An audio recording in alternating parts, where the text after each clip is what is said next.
Welcome students. तो आज हम करेंगे क्लास 9 का चैप्टर सेकंड पॉलिनोमियल एक्सरसाइज 2.1 का सेकंड क्वेश्चन। तो सेकंड क्वेश्चन हमें क्या कह रहा है, right the coefficient of x square in each of the following. हमें एक्स स्क्वायर के कोफिशिएंट लिखने हैं इन चारों एक्सप्रेशंस में। तो ये चलिए ज़रा सॉल्व करते हैं। तो क्वेश्चन नंबर सेकंड का जो फर्स्ट पार्ट है उसका जो सॉल्यूशन है, अगर हम इस एक्सप्रेशन को एक्सपेंड करके लिखें तो कैसे लिखेंगे, ऐसे लिखेंगे 2+1 × x² +1 × x, क्योंकि अगर हम किसी भी टर्म को 1 से मल्टीप्लाई करेंगे तो ये एक्स स्क्वायर ही रहेगा, अगर हम एक्स को 1 से मल्टीप्लाई करेंगे तो एक्स ही रहेगा। हम ऐसे लिख सकते हैं। तो यहाँ पे जो एक्स स्क्वायर का जो एक्स स्क्वायर के साथ जो भी नंबर होता है, ये एक्स के साथ कोई भी नंबर होगा, किसी वेरिएबल के साथ जो भी नंबर होगा वो उसका कॉफिशिएंट होगा। वैसे यहाँ पे एक्स स्क्वायर के साथ कौन सा नंबर है, 1 है, तो यहाँ पे जो कॉफिशिएंट एक्स स्क्वायर का वो 1 होगा। Here 1 is a coefficient of x square, 1 is a coefficient of x square. Second question को देखते हैं। सेकंड क्वेश्चन को अगर हम एक्सपेंड करना चाहें तो क्या कर सकते हैं। अगर सेकंड क्वेश्चन के एक्सप्रेशन को अगर हम एक्सपेंड करेंगे तो ये कुछ इस तरह होगा, 2 प्लस यहाँ पे माइनस जो भी होगा वो कॉफिशिएंट के साथ होगा, इस वेरिएबल टर्म के कॉफिशिएंट के साथ 1 × x² होगा, -1 को ब्रैकेट में लिखना, ये डॉट का मतलब मल्टीप्लाई होता है, प्लस x³ 1 × x³ हो जाएगा 1.x³। तो यहाँ पे एक्स स्क्वायर का जो कॉफिशिएंट है वो -1 है। हमेशा याद रखना कि एक्सप्रेशन के साथ हमेशा पॉजिटिव टर्म्स चलती है, बीच में प्लस के साइंस आते हैं, ना कि माइनस के। माइनस का टर्म होता है उसकी कॉफिशिएंट के साथ। तो इसलिए यहाँ पे जो एक्स स्क्वायर का जो कॉफिशिएंट होगा वो -1 होगा। -1 is a coefficient, -1 is a coefficient of x square. अगर हम थर्ड को एक्सपेंड करना चाहे तो कुछ इस तरह कर सकते हैं, π/2 +1 डॉट का मतलब मल्टीप्लाई है। तो यहाँ पे एक्स स्क्वायर के साथ जो मल्टीप्लाई में है, ये एक्स स्क्वायर का जो भी नंबर है, टर्म है, वो क्या है, एक्स स्क्वायर का कॉफिशिएंट है। वैसे यहाँ पे जो एक्स के साथ जो भी नंबर मल्टीप्लाई में, वैसे यहाँ पे 1 है, क्योंकि यहाँ पे कोई नंबर नहीं है तो 1 ही लेंगे हम। तो ये एक्स का कॉफिशिएंट है, लेकिन हमें लिखना है सिर्फ एक्स स्क्वायर का। तो यहाँ पे एक्स स्क्वायर का जो कॉफिशिएंट होगा वो π/2 हो जाएगा। π/2 is a coefficient of x square. Fourth question पे आते हैं। फोर्थ क्वेश्चन में क्या है कि √2x - 1 है। अगर हम इसको एक्सपेंड करेंगे, √2 मल्टीप्लाई बाय एक्स होगा -1। तो यहाँ पे जो x है उसका, तो उसके साथ जो कॉफिशिएंट है वो √2 है, लेकिन हमें किसी कॉफिशिएंट लिखने थे, हमें लिखने हैं कॉफिशिएंट एक्स स्क्वायर के, ना कि x के। तो यहाँ पे जो एक्स स्क्वायर का कॉफिशिएंट होगा वो 0 होगा। अगर हम चाहते तो इसको ऐसे लिख सकते हैं, प्लस का साइन लगाएंगे, 0 मल्टीप्लाई बाय एक्स स्क्वायर। अगर हम 0 से किसी भी नंबर को मल्टीप्लाई करते तो 0 आएगा, और इसको किसी भी नंबर में प्लस करें तो यही यही चीज़ यही वैल्यू रहेगी, यही वाली। तो यहाँ पे जो एक्स स्क्वायर का कॉफिशिएंट है वो क्या है, 0 है। 0 is a coefficient of x square. तो क्वेश्चन नंबर सेकंड हमारा कंप्लीट होता है। आइए ज़रा क्वेश्चन नंबर थर्ड की तरफ मूव ऑन करते हैं। तो स्टूडेंट जो हमारा क्वेश्चन नंबर थर्ड है वो हमें कह रहा है कि हमें एग्जांपल देना है बाइनोमियल का जिसकी डिग्री 35 हो, और दूसरा एग्जांपल देना है मोनोमियल का जिसकी डिग्री 100 हो। तो इसका जो सॉल्यूशन होगा वो ये होगा। पहले आपको बताता हूँ बाइनोमियल, मोनोमियल और ट्राइनोमियल होते क्या है। बाइनोमियल मतलब जिस भी एक्सप्रेशन में 3 टर्म हो, 2 टर्म, सॉरी, बाइनोमियल का मतलब जिस एक्सप्रेशन में 2 टर्म्स हो। मोनोमियल का मतलब जिस एक्सप्रेशन में सिर्फ एक सिंगल टर्म हो। ट्राइनोमियल का मतलब जिस एक्सप्रेशन में 3 टर्म्स कुछ इस तरह एग्जाम्पल है। फर्स्ट क्वेश्चन क्या बता देता हूँ आपको, जैसे कि 2 + x² + x है, इसमें 3 टर्म्स है, 2 है, x² है और x है। तो इसका मतलब क्या है, ये ट्राइनोमियल है, ये भी एक ट्राइनोमियल है।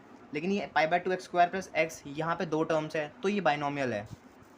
यहाँ पे √2 - 1 है, √2x - 1 है, ये एक बाइनोमियल टर्म है। अगर हम चाहे तो मोनोमियल टर्म्स भी लिख सकते हैं। तो ये तरह करते हैं। Example of binomial of degree. Degree का मतलब है यहाँ पे पावर, जिसकी पावर 35 हो। मोनोमियल ऑफ डिग्री 100, जिसकी डिग्री 100 हो। डिग्री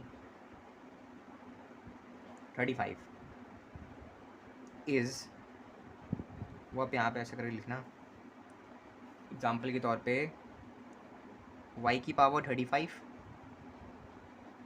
माइनस y, या फिर 2x की पावर 35 - 1। ये एग्जाम्पल हो सकता है। यहाँ पे मैंने 2 एग्जाम्पल लिख दिए, हमें वैसे एक ही लिखना है। एग्जाम्पल ऑफ मोनोमियल डिग्री जिसकी हो लिख ही देता हूँ मैं, of degree 100 is, first example लेते हैं x की पावर 100, सेकंड एग्जांपल देते हैं हम वही लिखेंगे 2y की पावर 100 लिख देते हैं। आप यहाँ पे कोफिशिएंट चेंज करके लिख सकते हैं, कोई सा भी एग्जांपल लिख सकते हैं आप। तो यहाँ पे हमें एक एग्जांपल लेते हैं, मैंने आपको 2 लिख के दिखा दिए हैं। इधर फोर्थ क्वेश्चन की तरफ मूव ऑन करते हैं। तो स्टूडेंट्स जो हमारा क्वेश्चन नंबर 4 है वो हमें कह रहा है कि हमें डिग्री लिखनी है, right the degree of each of the following polynomial. जितने भी हमें पॉलिनोमियल के एग्जांपल दे रखे हैं, 4 क्वेश्चन है इसमें, इनकी हमें हाईएस्ट डिग्री लिखनी है। हाईएस्ट डिग्री का मतलब सबसे बड़ी जो पावर है इनमें। तो यहाँ पे जो हमें एक्सप्रेशन दे रखा है 5x³ + 4x² + 7x, यहाँ पे सबसे ज़्यादा पावर मतलब सबसे ज़्यादा होल नंबर जिस भी वेरिएबल की है वही उसकी हाईएस्ट डिग्री होगी। तो यहाँ पे 5x³ है, यहाँ 4x² है, यहाँ पे 7x मतलब यहाँ पे x की पावर 1 है। तो यहाँ पे सबसे बड़ा नंबर कौन सा हुआ, x³ हुआ ना, x² और x से। तो यहाँ पे हाईएस्ट डिग्री क्या होगी, x की पावर कितनी है, 3 है। तो highest degree is 3। Question number second में कह रहा है कि 4 - y² है, यहाँ पे एक ही वेरिएबल है और उसी की पावर 2 है, तो यही हमारी हाईएस्ट डिग्री होगी। The highest degree is 2। जो हमारा क्वेश्चन नंबर थर्ड है उसमें हमें कह रहा है 5t - √7 है। इसमें जो हमारी हाईएस्ट डिग्री क्या होगी, t का मतलब t की पावर यहाँ पे कुछ भी नहीं, इसका मतलब 1 है। तो यहाँ पे जो हमारी हाईएस्ट डिग्री होगी वो 1 होगी, क्योंकि किसी भी वेरिएबल का अगर पावर 1 करेंगे तो इसका मतलब वो वैसे सेम ही रहेगा। 5t - √7 की हाईएस्ट डिग्री 1 हो गई। क्वेश्चन नंबर फोर्थ में कह रहा था हाईएस्ट डिग्री इज़, क्वेश्चन में जो फोर्थ है उसमें हमें कुछ भी टर्म नहीं दे रखी है, बस एक 3 टर्म दे रखी है, 3 नंबर। इसकी हमें हाईएस्ट डिग्री बतानी है, तो इसकी जो हाईएस्ट डिग्री होगी वो 0 होगी। तो स्टूडेंट्स आगे जरा क्वेश्चन नंबर 5 की तरफ मूव ऑन करते हैं। तो स्टूडेंट्स क्वेश्चन नंबर 5 जो है उसमें हमें कह रहा है कि हमें अलग अलग करना है, डिफरेंशिएट करना है, क्लासीफाई करना है लीनियर इक्वेशंस को, क्वाड्रेटिक और क्यूबिक पॉलिनोमियल को। तो इसमें जो एक्सप्रेशन है, एक्सप्रेशन की जो हाईएस्ट पावर होगी ना, वही हमें बताएगा कि इक्वेशन या एक्सप्रेशन लीनियर है, क्वाड्रेटिक है या क्यूबिक है। अगर पावर 2 है इसका मतलब वो है, अगर किसी एक्सप्रेशन की हाईएस्ट पावर 2 है तो इसका मतलब है कि वो इक्वेशन या एक्सप्रेशन क्वाड्रेटिक है। तो इसमें इस हाईएस्ट पावर 2 है तो ये क्वाड्रेटिक हुआ, क्वाड्रेटिक। क्वेश्चन नंबर सेकंड में इसमें x - x³ दे रखा है, इसमें हाईएस्ट पावर जो है वो 3 है, इसका मतलब क्या है, ये क्यूबिक है। हमें से पढ़ते हैं ना x - x³, तो इसमें जो हाईएस्ट पावर है वो क्यूब है, तो इसका मतलब ये है कि क्यूबिक है। इसमें हाईएस्ट पावर y² है, अगर हम एक्सप्रेशन को पढ़े y + y² + 4, इसमें हाईएस्ट पावर स्क्वायर है, यानी कि ये क्वाड्रेटिक है, 2 है इसकी हाईएस्ट पावर। इसमें जो इसकी हाईएस्ट पावर है 1 + x में, इसमें 1 है x की पावर, तो एक लीनियर है। मैं आपको बताता हूँ लीनियर का मतलब क्या होता है। लीनियर का मतलब 1 होता है, क्वाड्रेटिक का मतलब 2 होता है और क्यूबिक का मतलब 3 होता है।